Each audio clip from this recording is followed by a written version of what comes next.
tout est ordonné, tout est réglé, tout est calculé dans un ordre précis. Lorsqu'il veut nous donner un enseignement, alors il va nous enseigner chaque masla étape par étape. Qu'il ne nous enseignera pas, par exemple, il nous enseignera lorsque nous allons, par exemple, voir comment faire le wuzu, alors il nous enseignera tout ce qui est nécessaire de faire ou d'avoir avant de faire le wuzu. Et ensuite, durant le wuzu, ce qu'il faut faire, et enfin, après le wuzu, qu'est-ce qu'il faut faire? Il ne fera pas comme certains le font, il nous enseigne d'abord comment faire le wuzu, ensuite il nous dit oui, mais pour faire le wuzu, il faut que tu aies ça, ça, ça et ça avec toi, et après d'avoir fait le wuzu, il faut que tu fasses cela. Non, Imam Abu Dawud rahmatullahi, il se met de la peau d'un être humain normal, il se dit que bon, par exemple, tu dois faire le namaz. Alors avant de faire le namaz, qu'est-ce que l'on fait? Et là justement, il se rend compte qu'en général, avant de faire son wuzu, ou avant de prendre son bain, les personnes vont tout d'abord accomplir leurs besoins. Si quelqu'un a des besoins, il a besoin d'aller aux toilettes ou autre, cette personne ira d'abord aux toilettes et ensuite il viendra pour accomplir le wuzu. On ne fera pas le wuzu, ensuite on ira aux toilettes. On ira d'abord aux toilettes, on ira on ira aux toilettes afin de trouver une certaine sérénité intérieure nous-mêmes et ensuite nous allons faire le wuzu. De plus, il est mustahab, il est préférable d'agir ainsi. Pourquoi? Parce que il est makruh d'accomplir les prières avec une envie pressante d'aller aux toilettes.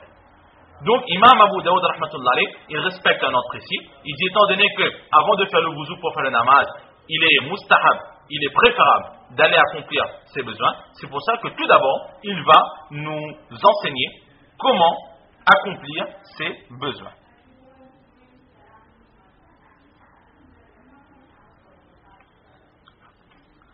Aussi, nous avions dit, une deuxième chose, c'est que la condition la plus importante pour que la prière soit acceptée, c'est que nous ayons le wuzu.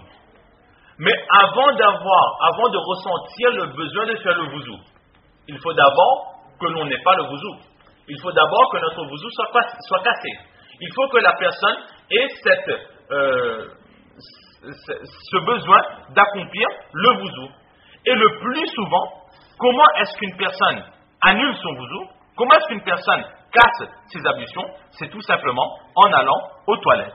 Donc c'est pour cela qu'Imam Abu Dawud rahmatullahi, il va parler ici de la façon d'accomplir ses besoins.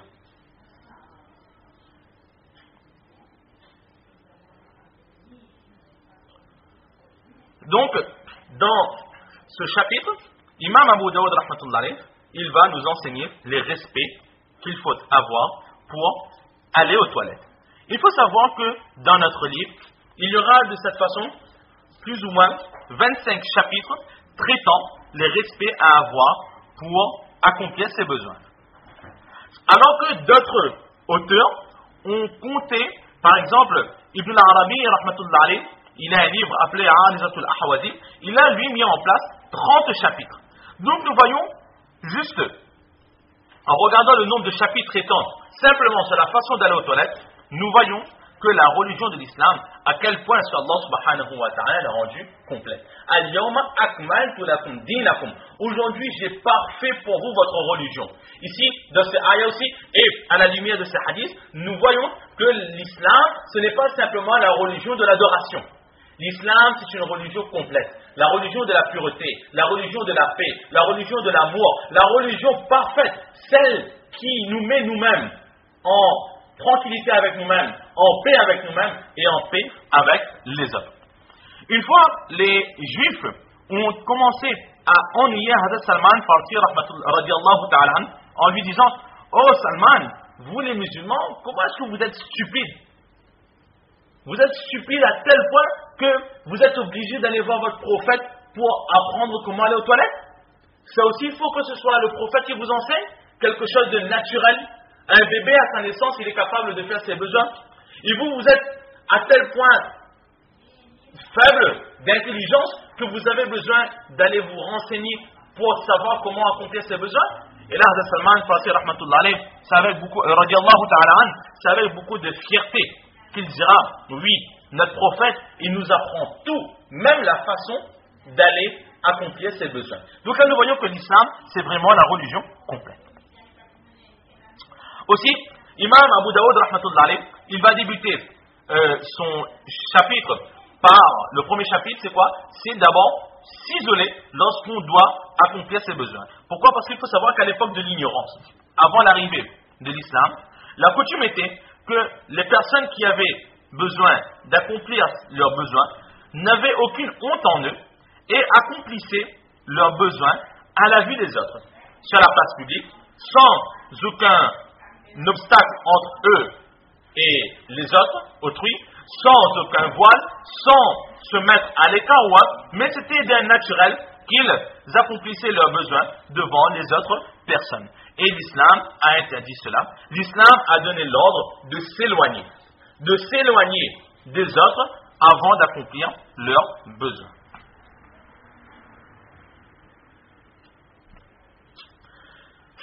Ensuite, il faut savoir quelque chose, c'est qu'ici, l'auteur nous demande de s'isoler.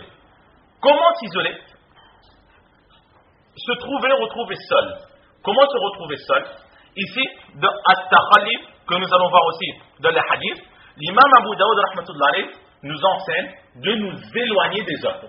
Dans ce chapitre, nous allons voir dans les hadiths qui vont suivre, que le prophète sallallahu alayhi wa sallam nous a enseigné que lorsqu'une personne parmi nous a besoin d'aller aux toilettes, cette personne devra s'éloigner des autres. Ne pas rester en compagnie des autres, ne pas rester proche des autres, mais essayer de s'éloigner. Et ne pas se tromper avec se cacher des autres.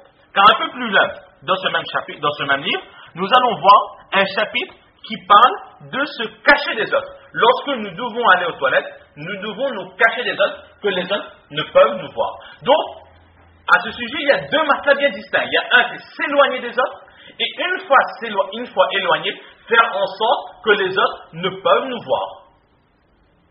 Donc, pour se cacher de la vue des autres, nous ne sommes pas obligés de s'éloigner. Si par exemple quelqu'un entre dans la salle de bain comme la porte à clé, là, cette personne se sera cachée de la vue des autres. Mais cette personne ne se sera pas éloignée pour autant.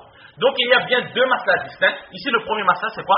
Ce sera de s'éloigner des autres, choisir, partir jusqu'à une certaine distance, de façon à ce qu'entre nous et les autres, il y ait une distance que cette personne ne nous voit pas lorsque nous accomplissons nos besoins. Donc nous regardons le premier hadith. Alors, si quelqu'un a un livre avec lui, il verra que les premiers mots ce seront haddathana. Même sur la feuille normalement, c'est haddathana. Haddathana. Qui c'est qui dit haddathana? Haddathana qui veut dire nous a rapporté. C'est qui dit haddathana? Haddathana, c'est Imam Abu Daoud rahmatullah alayh, l'auteur de notre livre, qui dit que haddathana nous a rapporté Abdullah ibn Maslama. Que Abdullah ibn Maslama a rapporté à Imam Abu Daoud rahmatullah alayh. Donc nous regardons la chaîne de transmission.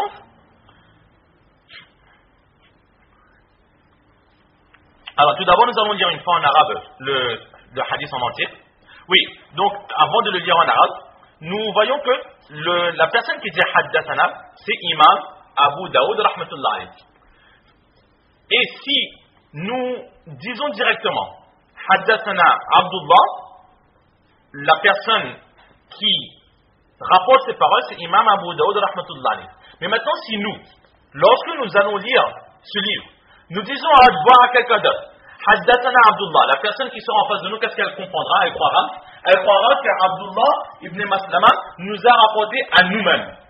Alors qu'Abdullah ibn Maslama, nous ne l'avons jamais vu, il ne nous a jamais vu. Qui c'est qui nous a rapporté ce hadith d'Abdullah ibn Maslama? C'est Imam Abu Daoud rahmatullah alayh. Donc, avant de débuter la lecture des hadiths, nous devons préciser que tout ce que nous allons dire nous vient directement de Imam Abu Daoud rahmatullah alayh. Mais maintenant, Imam Abu Daoud rahmatullah alayh lui-même, nous ne l'avons pas vu. Comment est-ce que nous pouvons rapporter cela de Imam Abu Dawud rahmatullah alayh, ben c'est par la chaîne de transmission que nous avions mentionné la dernière fois, le professeur ainsi que le professeur, toute la chaîne qui remonte jusqu'à Imam Abu Dawud rahmatullah alayh. Donc la première fois, lorsque nous débutons le premier hadith, nous allons préciser. Nous dirons wa bis sanadil muttasili minna ilal imam Abi Daoud Sulaiman ibn al-Ash'ath as-Sajastani rahimahumullah ta'ala qala haddathana. La tradition par la chaîne de transmission directe qui nous lie nous jusqu'à Imam Abu Daoud, c'est-à-dire de son prénom Sulaiman fils de Ash'ath de Sajastan, qui a dit que nous a rapporté Hadith Abdullah ibn Maslama radiyallahu ta'ala. Donc lorsque nous allons commencer le hadith, nous allons formuler cette phrase wa bis sanadil muttasil minna ila al-imam Abi Daoud rahimahumullah ta'ala. Et ensuite, au fur et à mesure que nous allons lire les hadiths, étant donné qu'à chaque fois dire cette phrase et traduire cette phrase ce sera long, alors au lieu de répéter wa bis sanadil muttasil minna ila al-imam, nous dirons simplement wa bihi. Et de la même façon par cette même chaîne de transmission. De la même façon par cette même chaîne de transmission.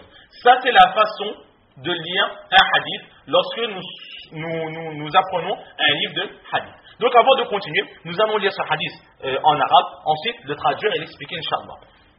Donc, Bismillahirrahmanirrahim. وبسند المتصل منا إلى الإمام أبي داود سليمان بن الأشعث السجستاني رحمهم الله تعالى قال حدثنا عبد الله بن مسلمة ابن قعنب القعنبي قال حدثنا عبد العزيز يعني ابن محمد عن محمد يعني ابن عمرو عن أبي سلمة عن المغيرة ابن شعبة أن النبي صلى الله تعالى عليه وعلى آله وسلم كان إذا ذهب المذهب أبعد. Là c'est le premier hadith que nous avons. Donc là, sur la feuille, théoriquement, les mots qui sont employés pour rapporter la hadith sont écrits dans leur intégralité. Mais ceux qui ont un livre, ils verront que Haddathana est écrit que la première fois. Ensuite, on continue à Abdullah ibn Maslama ibn Ka'nab al-Qa'nabi. Ensuite, il est écrit Sana, c'est non alif. C'est ce que nous avions dit au début, c'est le diminutif de Haddathana. Donc là, c'était juste pour préciser si quelqu'un a un livre avec lui.